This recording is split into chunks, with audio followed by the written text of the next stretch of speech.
Hello, everyone. Welcome back to How to Trade. I'm Shane Vernier, and this is the U.S. Midsession Brief. Today, we're going to have a strategy session. We're going to look at some crypto, some futures, some stocks, and also some of your Forex pairs as well. There's big news on the crypto front. There's a big breaking news story right now that we're going to get right out and cover. This is a big one, and this is Fed Chair Powell told Trump in Thursday meeting that rate decisions would be based on non-political analysis. And this is absolutely fascinating. Nobody really was talking about Trump and Powell actually having a meeting today. And, this is fascinating stuff. The central bank confirmed in a release that the meeting occurred, stressing that the future path of monetary policy was not discussed. Now, what else would they talk about? I mean, come on. What else would they talk about? What would this be a situation where, Jay Powell and Trump are sitting there chewing the fat? They have nothing really in common. There's nothing to talk about except for monetary policy. And right now we're watching the dollar index come off about 0.5%. So my guess is that this meeting's being taken as a signal that the Trump administration is ramping up pressure on the Fed to get that rate cut done. But for right this minute, I think that we're going to be in an interesting situation going forward. I don't know what else they could possibly meet about. I really don't, but an absolutely fantastic headline. This one broke just a few minutes ago before we went on the air. I want to know more. I want to see some tweets. I want to see some analysis. I want to see somebody talking about it because we just don't know anything right now. But I'll tell you what. Trump and Powell are sitting there knocking heads. Trump's already said he's going to replace them next year. Those two are not friends. I don't know what they could possibly be talking about if they weren't talking about policy. So I want to start by that. We're seeing some action in the Forex market as well. Some of that since the meeting started. We're going to look at some strategies, some different things towards the majors. Also, we've got a sort of a WTI crude oil futures trade that I want to show you that uses the 5813. We're going to look at the 920 EMA crossover with Tesla and NVIDIA. Then we're going to throw some Fibonacci's up there and see if we can't find some pretty good trade ideas as we roll into the late week trade. So good to see everybody. A lot of love right there in the YouTube live chat. Fressivore, good to see you, Fressy. Big boy, good to see you, big boy. Always a pleasure. Luke, hello guys from Kenya. Hey Luke, how you doing? Well, that's one good thing about these live streams on the internet is they're just they're truly global. We have people from every corner of the world that stop by our streams and reach out. So it's always great to see that you guys are joining us from so far away. Like I said, I'm in the United States. I'm in Dillon, Montana, which is a tiny little town of about 5,000, an agricultural community. But since fishing season started, it's about 10,000, and there's a lot of people out there today. So definitely always fascinated to meet folks from the different part of the world. So good to see everybody. I'm glad you made it. The Investor, good to see you, The Investor. And Team Arena, they're talking about their allegiance check-ins. Yeah, I really don't know what exactly they could be talking about. I have no clue. I have absolutely no clue, but good to see everybody back. All right, let's get on with the program here. I think we're going to be in pretty good shape. I want to start by recapping a trade that went earlier today, and this is a good teachable moment. Yesterday we did a 5813 workshop. It was well received, got a lot of compliments on it. Dave Dave F19, good to see you, Dave. Got a lot of great feedback, a lot of compliments, a lot of questions. So we really did enjoy doing this one. Now, typically, when I was saying trade the U.S. session on short time frames using the 5-8-13, that's pretty much what you need to do. But if you were a little more aggressive, you could maybe get into these trades before the U.S. session starts just to take a risk and try to get in on a big-time trend. If you did that with a 30-minute time frame with WTI crude oil, you caught the move. The move was absolutely fantastic. You had a really good opportunity right in there. I believe the crossover occurred even on the retracement bar. We still crossed. Price was beneath all three moving averages. Bang. Then you just go with it. For me, anytime you see a move where you catch that much of it, that's exactly a great teachable moment. That's exactly what the 5-8-13 is supposed to do. You're supposed to try to catch moves. And here's the thing about any type of moving average crossover, and I mean any type, 9-20, 5-8-13, whatever you want to use.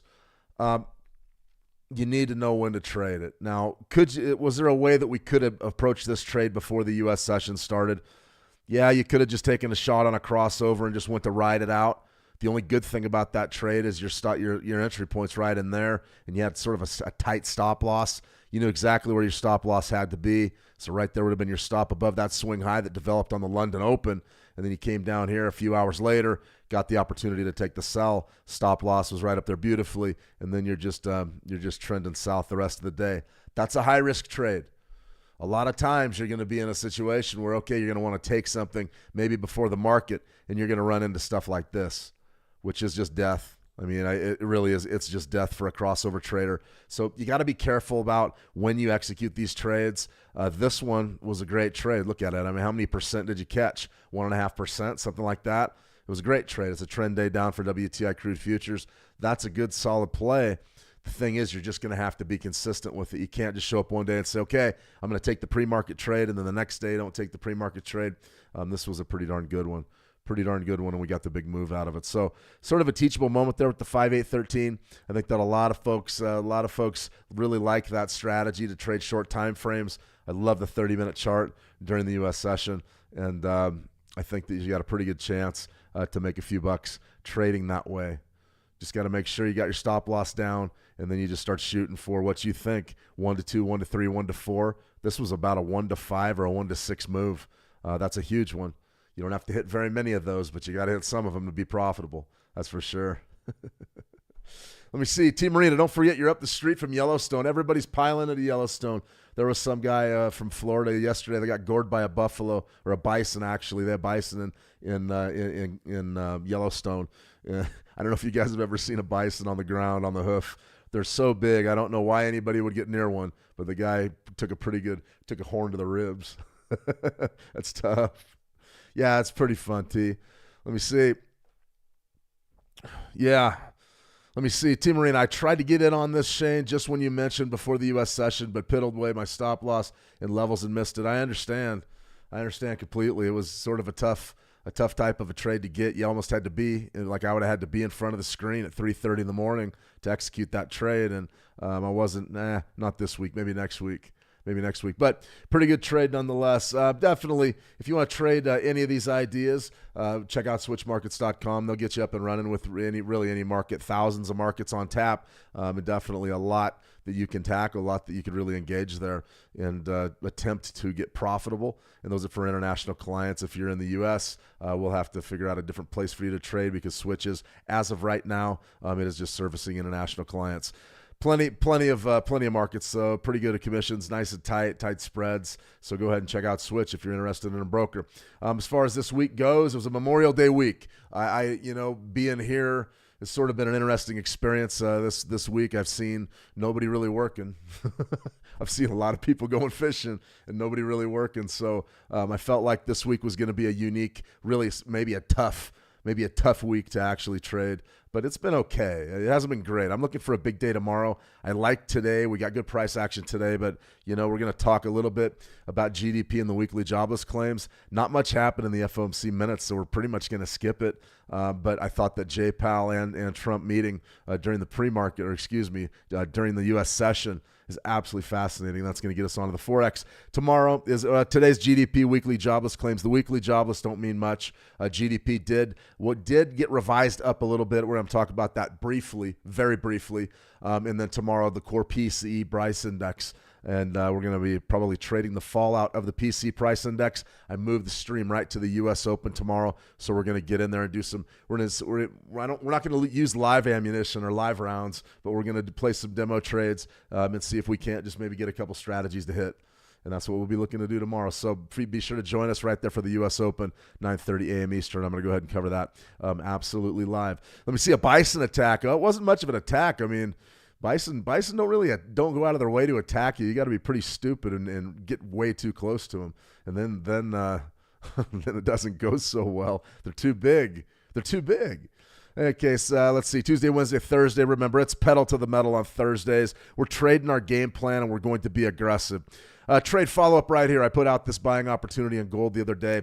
I think it's still a pretty good one. We didn't quite get it. I thought we had an opportunity potentially to grab a shot at our back end of our golden zone right down around 31.79. And you can see right here, the low was right around 32.45, and that developed in the last, 24 hours or so. Really was looking for a beautiful type of a sell-off there, and I still think we can get it on PCE.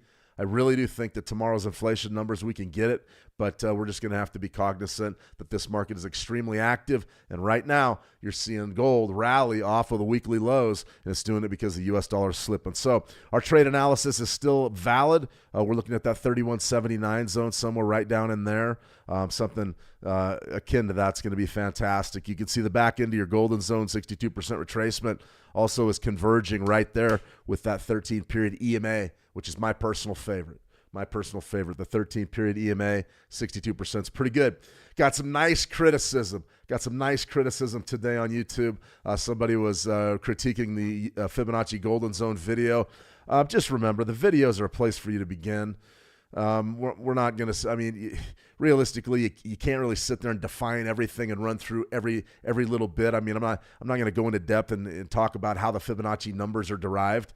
That's what our trading academy is for. There are literally tens of hours, 20 hours, 50 hours, 100 hours of videos in that trading academy at howtotrade.com. So if you want more in-depth, long-depth tutorials, really more of a deep dive into certain things like indicators, I believe we did something on Fibonacci's, then that's the place to do it. The YouTube channel is designed to give you an idea of a place to begin.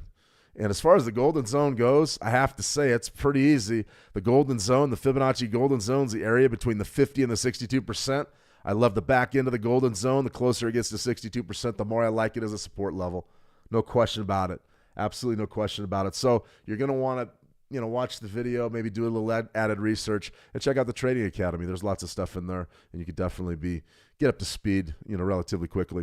But in any case, that trade idea is still live. I would be watching it relatively closely for an opportunity potentially tomorrow to get it. I realize that we're about $150 off, but the price is moving $50, $60, $75 a day, and I think that's pretty much a good opportunity maybe to get in on a dump here, and we get that dump, we got a real good chance of buying the weekly low. So we just have to wait for that to develop. And remember, they pay us to wait. They don't pay us to trade. They pay us to wait. Let me see Florian. Good to see a Florian. Hello from the Brighton in the UK. I've been to the UK. I've been to London. I just don't Brighton. I want to say Brighton's near the beach, I believe, if I'm not mistaken. But I'm probably going to be back in the UK this fall. Just going to have to play it by ear. That's a long flight here, though. From here, long flight from Montana. That's for sure. All right, so that's a good look at the gold trade idea. As far as what we're looking at news-wise today, relatively straightforward, guys. The GDP number, don't get too carried away with it. Really don't get too carried away. What they did was they went back and revised the initial quarterly projections for Q1, which was about a negative 0.3 to a negative 0.2, but it does signal an economic contraction. And the PC price index as well, you'll see that that's up around 3.7 as expected, but that does show quarter-over-quarter inflation. So you got to really be careful with this inflation and this contraction, because if that turns into the case, it's going to be extremely difficult for the Fed to manage policy. They would want to cut interest rates, but they can't. You can't really cut interest rates with negative growth. It's just the way it is. in any case, or excuse me, with positive inflation. With negative growth, you can slash rates, but with positive inflation growth, you can't really cut rates. That's what J-Powell's dealing with. Initial jobless claims, remember, that's the weekly number that we're looking at all the time, 240,000, better than 229,000 that was expected. What does that mean? It means more people are hitting the unemployment rolls, and that's not a good thing. That's not a good thing. So right here, U.S. GDP for Q1. The U.S. economy contracted at an annualized rate of 0.2% in Q1, a slight improvement from the initial estimate of 0.3% decline. So don't get too carried away with that. You want to sit here and you say, okay, well, GDP. Just don't worry about it. We'll take it easy. We'll ease into it. We'll know a lot more in Q2. Some big news we have to cover here in just a second. But this right here, throw it away. I wouldn't be trading it. Nobody's really trading it right now. But you can see that it does mark a contraction. And anytime you see a negative quarter of GDP growth, there's a lot of pressure on the next quarter, because when the next quarter comes, it better be positive unless you are in a full-blown recession. Remember, our official rules for recession are 2 losing quarters in a row, and then you got recession. And I'll apologize ahead of time for having sort of a dry throat and a little bit of allergies. We've got a lot of pollen in the air right now as all the trees are blooming. Everything's blooming, flowers, trees, you name it. Durable goods orders, remember this from yesterday? All of a sudden, this negative durable goods order, when you pair this with a negative GDP, it all spells economic contraction, and that's not necessarily a good thing, especially if you're trying to avoid a recession with some aggressive economic moves. Right now, though, the dollar index, I want to really point this out. It's just been an absolutely terrible year for the dollar index and the dollar in general. Plunged from 110 down beneath 100. A little bit of a pullback here. This pullback zone looked pretty good. Early May, it looked like we were going to get something done, and we sort of pointed out, okay, listen, 102.65 is our pick to click. If in fact if we can't take that out to the top side, then you got a real problem. The bearish trend is still very much in effect. It looks to me like we're going to trade inside of April's month. That tells us that there's compression here. Why do you think there would be compression right there? Come on, I know a lot of you guys watch the streams more than once. It's big round numbers, guys. Big round numbers. The reason why we get compression, I mean, take a look at the monthly chart. 100 is huge. There's no question about it. And if it doesn't act as support, it did right there back in 2023. It did right there back in September of 2024. And now we've sort of taken it out, and now we're getting compressed. If you ask me, this market's going to come off. And it's going to come off potentially to the delight of the White House. I think they want a weaker dollar. They'll take rate cuts in a weaker dollar right now, so U.S. goods can be hyper-competitive in the international atmosphere, especially with the tariff wars going on. And we're going to talk more about tariffs in a second because we have some breaking news on that front. I mean, the news moves so fast that it's really difficult to keep up with all of it all the time. That's a good look at your dollar index. Monthly chart, it says it all. I mean, we're just in an absolute compression zone. I would love to sell 102.65s, but it looks to me like we could potentially be breaking out to the downside. You're just going to have to probably wait until June. And, if we get a dovish Fed all of a sudden, we don't know what Trump and Powell talked about today. We have no idea. I can tell you that Trump put pressure on him. That's just the way it is. Made us like that, and sat there and put pressure on him, guaranteed. In any case, we'll see how Jay Powell handles it. Let me see. Funny math. Gonna see a funny. Hey, Shane, I love the stream. Wondering how often the orb strategy works for you and what time frame do you prefer on the orb? Yeah, fantastic question. Let's talk a little orb right now. We can go down to the US 30. US 30 is a pretty good target for the orb. Now, my time frame that I like personally, funny math, is 30 minutes. So if I was building an orb today, I would start right there, opening bell, ding, ding. You've got back-to-back dojis on the 30-minute chart, US 30. So I call that a doji. In my book, they're pretty darn close. But look at this. It's been an extremely difficult day because you haven't really got the break yet. So let's have a look. If, in fact, you were looking to trade this orb right there, and my charts are going to be in mountain time. So we're going right there to the beginning of the beginning of the Wall Street session. That's the cash open. It's not necessarily the U.S. session, but it is the cash open. So that's the opening bell, ding, ding on Wall Street. And you can see right here, that 30-minute bar really gave us a lot to go on. You've got really a negative bar there, negative bar, and then you just got compression across, compression. So the real question right here becomes this. If this is your signal bar on your orb, And this thing broke out right there. You can see you got the big move there. Is it the best idea to sell down here? I would say that's a really difficult thing to do. Really difficult thing to do. And one of the reasons why is you've got a situation where you have such a huge signal bar. A couple of ways to deal with that. Number one, you could be doing something like this with your stop loss. Put it above the signal bar to play tighter. Try to save yourself some money as opposed to putting it above the range. You could wait for price to pull back, potentially sell from somewhere inside the orb. That's a video we're considering doing. I just don't want everybody to sort of get lost in the tall grass because that is an advanced idea. It's like our 9 EMA with Fibonacci's advanced. But I like the 30-minute. Now, the 15-minute chart is the favorite. A lot of people really love the 15 because it gets you into the market. So right here would be opening bell ding ding, and then right there would be your orb. So you'd have something to work with potentially like this.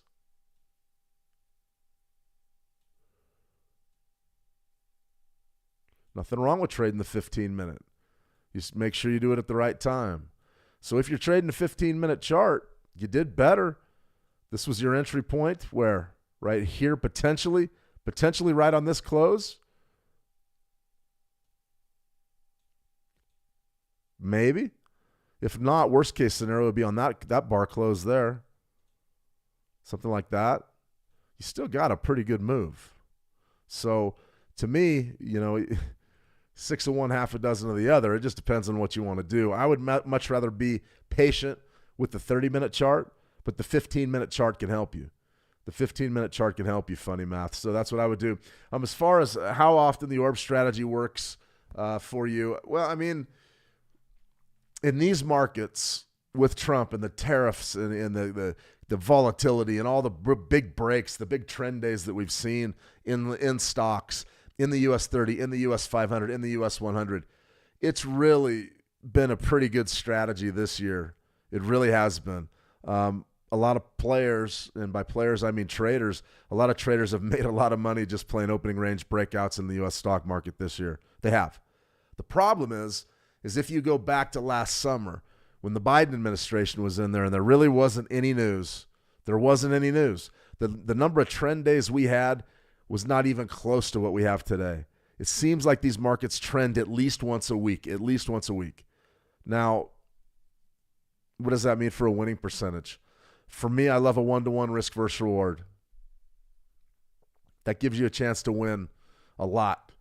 And I would say that if you're going with a 1-to-1 risk versus reward and you're not winning at least 65% of the time, you either need to adjust your time frame or adjust your market.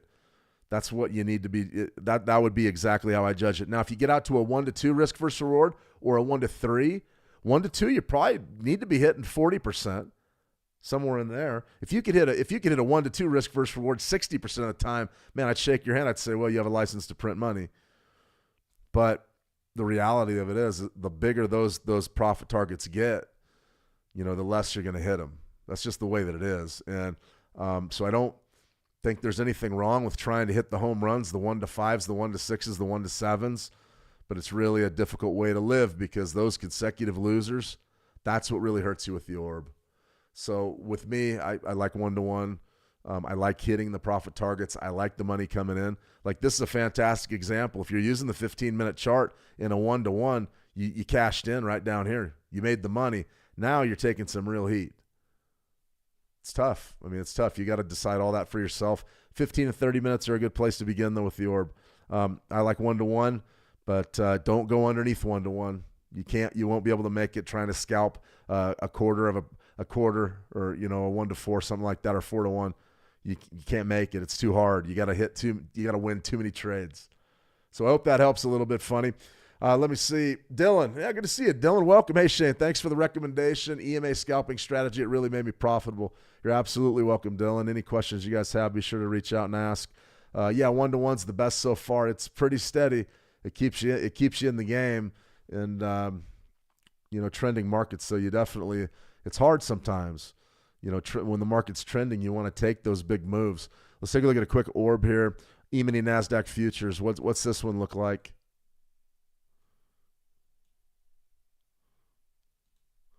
For 15-minute.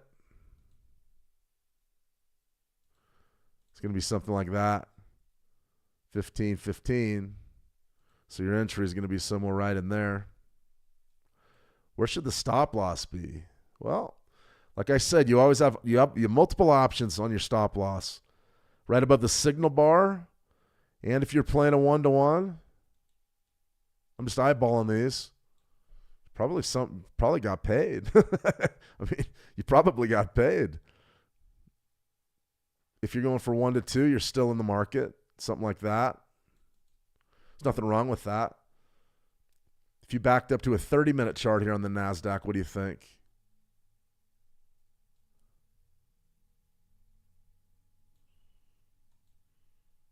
Opening bell, ding, ding, B period right there.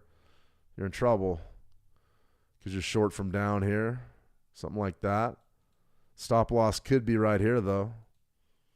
Relatively tight, not too big. This would be too much of a risk for me. That means that we would have to get a move like this. It's a much bigger move. But on a breakout strategy like the orb, that's sort of what you're waiting for. Sticky chart, unless you're on the 15-minute, then you did pretty well. I like either one. 15 minutes, a great way to trade it. It's aggressive. All you're doing is waiting for that first 30 minutes to go by, and then you're making a decision. So I respect people that are that aggressive. For me, I've seen so many fake outs early in the day. It's tough for me to get on board for that. But that 15-minute time frame is really pretty good. Gives you 2 bars to work with, and you got a shot. Let me see, Harry. Would you say at times when there isn't big news breaks that Forex is better? For example, using your context during the Biden administration, 1,000%, Harry. 1,000%. One of the things that went very, very well for me personally in my own personal trading approach was last summer. So we had 2 things going for us. We had summertime, which is Dolesville anyways, and then we had the Biden administration. Biden was off sleeping or doing whatever he was doing. Business didn't really get big until we saw that carry trade meltdown. That was really the only volatility we saw for months and months. And I played rotation, reversion to the mean strategies, meaning letting ranges get established and then selling from the top of the range and buying from the bottom of the range. And that's one of the things that I really like to do in the markets. I've had a lot of success doing that. The question becomes, can you do that with Trump in the news?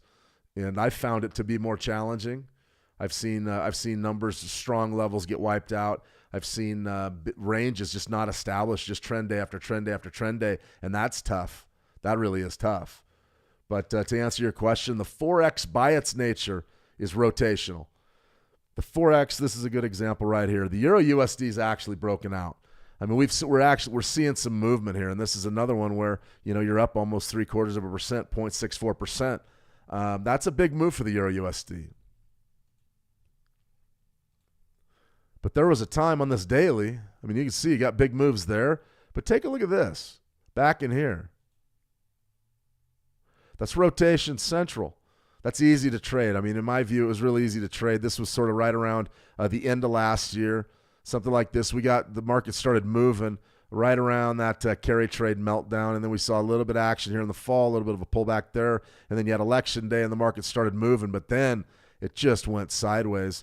And this is as easy as buying the lower Bollinger Band and selling the upper Bollinger Band on a daily. That's easy.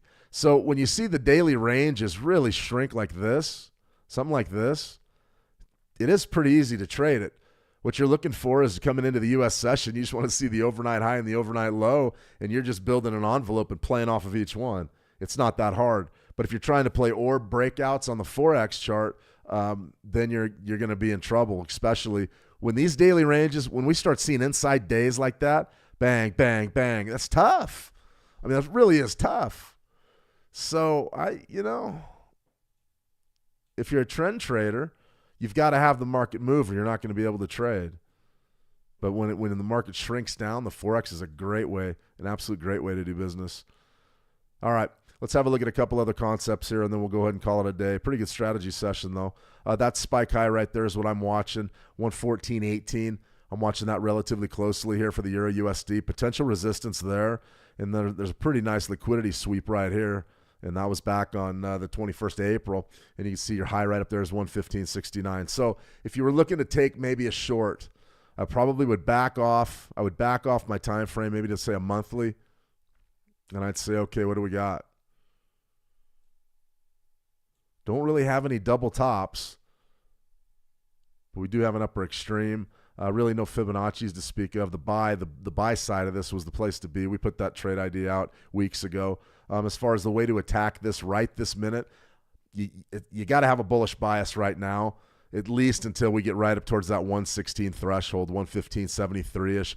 I think that's probably where you're going to want to dig in and take the shorts. You know, the question is when and how do we get there? That's going to be the tough thing. You can see today, got a nice big range, a lot of participation. Volume is certainly kicked up. If you can ever really tell what volume is on an OTC market, something like this you can do. There's absolutely nothing stopping us here from buying into this intraday trend. Nothing at all. It's not a bad trade. 113.79, sort of your swing high. This pullback zone right here on the 4-hour, 113.15. We're printing about 113.62. So it's going to be tough to get this pullback, at least during today's U.S. session. But, boy, you could sink your teeth and attack that. So, I mean, as far as the 4-hour chart, I love the 4-hour chart on the Forex. I'm watching that closely. I think that could be a pretty good level and one that we may want to take advantage of later today. Just remember with Fibonacci's, the biggest thing you got to remember with Fibonacci's is you just need an anchor point. That swing low right there is our anchor point. So even if this market trends higher and higher and higher and higher, we just keep moving our Fibonacci's up. That really doesn't shake us out of this trade. What I really like about this 4-hour market structure, if in fact we could get that sell-off down about, another 40 points, something like that, I don't think we'll go under a quarter. 113.25 is not a bad buy. Bit too aggressive for a 4-hour chart. But if we do get the pullback, you've got a 13-period EMA down there at 113.18. You've also got a Bollinger midpoint down there at 113.21. That zone right there is what I would call a target-rich environment. I like that one. I think you could probably do okay on that trade. Let me see. Funny math. Last math. What made you decide not to trade on Mondays? Losing. Yeah, funny. I would biggest loss I ever took was on a Monday, and it was right after I first started. Excuse me. Got some hydrogen water there. Worst loss I took was on a Monday. My job when I first signed on with the 7V Bar trading group, and it was a very small group, and my job was to trade currency futures, Euro FX futures. And I showed up, and we had a pretty strong signal. I thought I could pick the bottom of the market, so I just shoved a position in, and I got destroyed. And believe it or not, that stuck with me a long time. And I started to find that Mondays weren't very good for me. And they weren't very good for a couple of reasons. Number one, my head was still in the weekend. Now, when I was a younger man, and when I was out there running hard, like a lot of you are out, going to extracurricular activities, and you're, socializing with your friends, and maybe you're out dating or whatever. You'll find that Mondays you can be pretty tired. So I like to hit it fresh Tuesday. I like to take a day to game plan. I want to know exactly what I'm going to be doing Tuesday, Wednesday, Thursday. Monday, I don't necessarily need to make a bunch of money Monday. I don't need to. That's just the way that it's panned out for me in my career. You may be completely different, though. The other thing I found was coming off a losing week, and I wanted to trade Monday, but I was hyper aggressive. I really wanted to trade. I was like, okay, I got to get back all the money I lost last week, and it starts right now. And I would find myself taking trades before the market opened. I'd be sitting there waiting for the electronic market and then taking a shot. I just had to get away from it. And do I trade Mondays? Yeah, of course. If we have a good trade set up, I'm not afraid to trade them. But what I won't do is I won't go into a big hole on a Monday. If these markets are going to take my money away from me and put me in a hole in a tough spot, they're going to do it when they're at maximum force. That's Tuesday, Wednesday, or Thursday. I'm not giving money back on Friday, and I'm not blowing a bunch of money on Monday. Not doing it. And that's just me. Let me see. Grosu, how are you? How was your day? I was doing pretty good. Grosu, having a good one. I'm going to go do a little leg work here and get back in the gym after a Memorial Day holiday that was a little too relaxed for me. I need to get back to what I do best. Absolutely. Absolutely, Harry. You're welcome. You're welcome. TM Tucker, so just adjusting Fibonacci with price change is like doing your pseudo-dynamic fib level. 100% Tucker. 100% T. Absolutely. It's just all you do is you just keep moving it. That gives us a chance to trade dynamic price action, which you're going to find is much more helpful than just getting married to some support resistance levels and hoping that they work. You want to be dynamic. You always want to follow the pressure if you can. If you can. Now, if there's no trend and it flattens out, then there's a lot of different ways we can trade that. But to start with, we've got to be sure that we understand trends, we understand pressure, and we try to get with the pressure. All right, guys, we got a couple other things to look at here that I want to sort of go over real quick. This is why our markets aren't really moving too much. Right now, we've got the Dow's up a little bit, the S&P's up, the Nasdaq's up. We've got some action in commodities where gold's up about 1%, crude oil's down. Nobody really knows what's going on. And there's a block. I guess some court somewhere said the reciprocal tariffs weren't going to be allowed. I don't even know how that could happen. But you could see Trump could ask the Supreme Court to halt tariff block as soon as Friday. So this feels to me like it's already planned. The courts know that Trump has the right to put tariffs on anything he wants. That's a political issue. That's not necessarily a legislative issue, meaning presidents don't typically do this. They have the right to do it. They don't typically do it because if it goes wrong, they're going to lose political capital. So I expect the Supreme Court to roll back whatever the Federal Trade Court says, which I don't know what jurisdiction the Federal Trade Court even has. And another thing, nobody does. This is all brand new. This last thing I want to show you here is about Bitcoin. Now, this is absolutely huge. What we've always talked about when it comes to cryptocurrency, when we're talking crypto, there's two things that drive the market. Number one is deregulation, and number two is institutional adoption.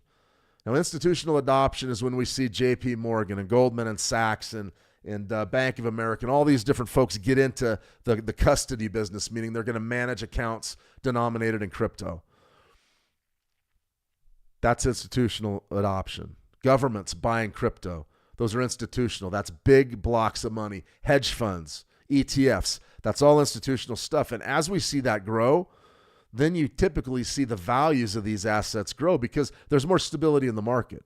They are in more demand. That means instead of me and you showing up and buying Dogecoin and sitting there trading Dogecoin back and forth with each other all day, let's say JP Morgan shows up and Jamie Dimon says, okay, we want $4 billion worth of Dogecoin. That moves the market. That's institutional adoption. That's number one. Number two is deregulation. Deregulation's everything. If you open these markets up and take the legalities out of it, and that's exactly what Trump's doing. They have taken the restrictions on crypto, they're going away. And that's why I'm very, very bullish on this thing, at least for the next 4 years or 2 years or 3 years. Well, at least 2 years. 2 years, then you're going to have the midterm elections, which anything can happen. But 4 years, I would be extremely bullish for crypto. But take a look at this. Trump administration acts as Biden-Aaron barrier for crypto and 401k. What does that mean? It means that companies and banks and everybody that offers 401ks to their workers can start loading those accounts in crypto. And I'm telling you right now, every 20-something out there is going to want crypto holdings in their 401ks. Now, personally, I don't have a 401k. I've done all that myself. I've never had anybody set a 401k away for me. But 401ks, things like CalPERS and CalSTRS, the huge pension funds in California that run retirement plans for all the teachers, the firefighters, the police. If they start diving into crypto, the sky's the limit. The sky is the absolute limit. This is deregulation plus institutional adoption, and that just moves the needle. It moves the needle. I mean, the prices, there's no rules on how high Bitcoin can go. Remember I told you I was a buyer from 110? I'm still a buyer from 110. Prices have pulled back. You can see that our little supply zone here, the liquidity sweep, we're getting swept right now, but a bid from 100,000, would love it. So let's say that we sort of camp out right here at 106 or 105 for a day or two until we get into June's trade. This is pretty good stuff. That's a pretty good opportunity to buy what I would call an absolutely huge technical level at 100,000, 38% at 97,750. That's a gem too. So I would be watching that Fibonacci retracement zone very, very closely. And then let's go right down to the weekly, and you can see the weekly.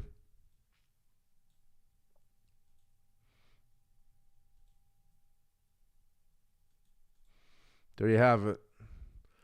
So the monthly is the same as the weekly. We're on an 8-week winning streak. We get a pullback, something like this. 97,750, maybe right around 100,000. That's probably going to be our trade idea for later today that I'm going to have written up. I'm going to wait and see I'm going to wait for these things to develop for a little bit longer, but this could be it. So I'm playing along here in crypto just because all the fundamentals say long's the way. And if we get a pullback here, we get a pullback, and that's okay. Markets don't move in straight lines. They go up, they come back. They go up, they come back. That's the way that it always works. All right, everybody, I think I'm going to go ahead and get going. Got a couple more questions here, and I'll answer up. Let me see. Funny math. Who's winning the Super Bowl this year? I'll tell you what. I'll give you 3 contenders, Funny. Number 1, you can't rule out Kansas City. They've got Mahomes. They've got Andy Reid, and as long as they got those 2 guys, they can make a run in the playoffs. Number 2, you sort of have to think the Bills are going to break through one of these years with the talent of Allen and the defense. The defense will be improved this year. And number 3, keep an eye on San Francisco. San Francisco signed Brock Purdy to the big contract, and you know they're going to play defense. They just needed to tweak a few attitude adjustments on that team. I could see San Francisco being there too, but the NFL's wide open. Who knows? Grosu, I'm going to win it. Let me see. Last question right here. Dylan. Yeah, Shane, is June, July, and August are bad months to trade? You have to adjust the way you think when you're trading summertime. There's a lot of things that go into summertime trading. First thing is liquidity typically falls, and they typically fall because people are not in the office. And by people, I mean the rich people. Let's just cut. Let's just cut it. I'm going to tell you what this game is. This trading is a big money game. A big money game typically run by people that don't have to work jobs in the first place. That's the reality of it. Now, their liquidity, their participation gives us a chance to make money. So I don't want anybody here to think that the big players, the institutions, are going to be in front of their trading screens all weekend, all summer long. They're not going to. They typically, I think they're off all week this week. I've seen a lot of them here fishing, for God's sakes. The second one is going to be the 4th of July. A lot of them take 2 weeks over the 4th of July. And then the last one will be Labor Day, which will be at the end or sort of the beginning of September. So that's a 12-week period where a lot of the institutional guys are out of it for 6 weeks. So when I think of summertime trading, I think of muted trading conditions and maybe not necessarily the best trading conditions. But the way that Trump runs the news cycle, I mean, we could see big directional moves anytime. So I think this year is going to be different. But typically the dog days of summer is definitely a tough time to trade, Dylan, especially if you're like an orb trader, a breakout trader, and you don't get those moves. You're not get a lot of traders. They'll roll into the summer and they've just kicked tail all spring long, and they got a lot of money, and they're saying, okay, I'm going to keep shooting for those 1-4s, those 1-5s, those 1-6s, and they'll find that the market just doesn't move. And when it doesn't move that much, you got a problem. That's really all there is to it. It's really all there is to it. Let me see. Funny. Tua is a top 3 QB. Well, I tell you what, Tua was great in college. Concussion issues. Even if you come back from the concussions, once you've taken 2 or 3 bad ones, take it from a guy who's taken a few stiff chin knocks. The concussions, boy, those catch up with you faster than anything. You can listen. You can rehab a knee. You can rehab your elbow and shoulder. You can even rehab your back. The concussions. Those are a real problem. But I like Tua. He's got a great release. Okay, that's going to be enough for today. I'm going to be back bright and early, so we'll be back here. We'll meet for the U.S. Open tomorrow morning. We're going to do some live trading tomorrow. We're going to grab probably, I don't know if we'll trade the 5-8-13. Maybe we'll scalp on, say, a 1-minute chart or a 5-minute. We'll look at some Fibonacci's and see if we can get a good early day move in that first 30 minutes of the day. We'll probably also set up a few orb trades for you too. All right, everyone. That's a wrap. Funny, I'm kidding. There's no way he's top 3. I don't really put him in the conversation either, but I like him. I think he's a tough kid to take that kind of beating. That's for sure. All right, last question. T. Marina, so is there a correlation with crypto price and the stock market that is able to follow? There was a lot of folks that were trying to develop a strong correlation between Bitcoin and the NASDAQ. It sort of comes and goes. It comes and goes. To me, if I was trading crypto seriously, it's all about regulation and institutional adoption. And when I see the fundamentals that are going on, this is without any rate cuts too, guys. You start cutting interest rates and the dollar really loses value, where does crypto go? I mean, it goes skyward. It really does. So I hope that helps. Appreciate the live. Absolutely, Harry. Thank you, Lita. Anytime, Lita. Always welcome here, guys. If you have any questions at all, swing by the howtotrade.com platform. Send me a PM. I'll get back to you in short order. And if you have any questions about this live stream or comments, leave them underneath the video here on YouTube. And be sure to like and subscribe if you want. If you don't want, you don't have to. But when you subscribe, you know when we drop a video. I'm telling you right now, we're sort of in a production log jam for right this minute. So we're going to be probably the next couple of videos are going to be out in a few weeks. We're just going to have to wait. All right, everybody. Thank you for joining me today. Trade the action well, and we'll talk soon. See you.